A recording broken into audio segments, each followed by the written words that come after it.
QP today, you said that the opposition's amendments were irrelevant. Why do you think that?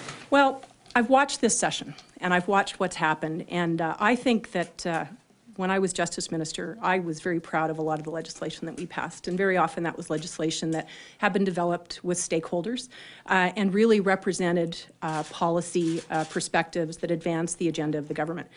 There were times during that where we would hear really valid criticism from the opposition, who might have a different perspective or a different idea. And in most of those cases, those amendments were brought to the government ahead of time so that we could actually take a look at them and sort of figure out if it was something we were trying to achieve or something we hadn't seen.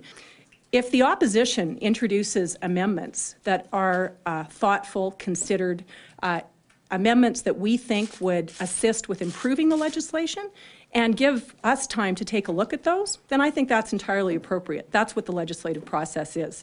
That's not what we saw this fall. I think she thinks the whole legislature is irrelevant. She barely ever shows up. When she's there, she barely ever answers questions. When she does answer questions, she answers after the first few.